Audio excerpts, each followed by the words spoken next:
Florence. Oui, merci, monsieur le maire, chers collègues.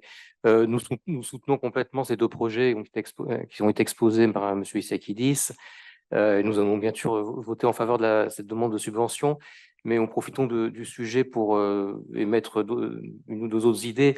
Est-ce qu'il ne serait pas possible aussi d'envisager d'installer des récupérateurs d'eau de pluie, puisqu'on parlait d'eau pluviale, près des bâtiments municipaux qui s'y prêteraient, afin, par exemple, d'utiliser cette eau de pluie pour arroser les espaces verts publics.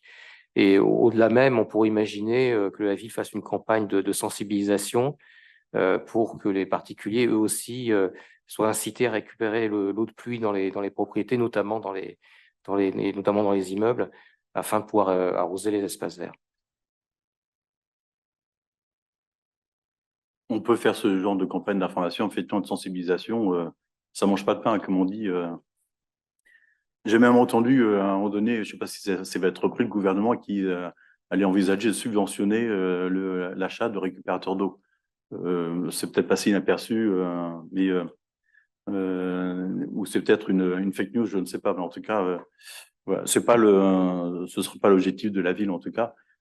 Sur les récupérateurs d'eau, en fait, il faut quand même j'allais dire des réservoirs assez conséquents pour arriver à satisfaire les besoins. Et vous savez qu'on a déjà un certain nombre d'endroits où on récupère de l'eau qui coule sous Viroflay, notamment dans le talus du clubhouse du tennis, sous la place de Verdun, dans le parc de Bon Repos, j'en oublie un autre, du côté de la source, du côté de Chaleil, c'est en limite de Viroflay de Versailles. Donc il y a déjà des opérations d'envergure. Si vous avez vu le réservoir qui a été mis sous la place de Verdun, c'est un réservoir qui est considérable en fait en termes de volume de rétention de l'eau.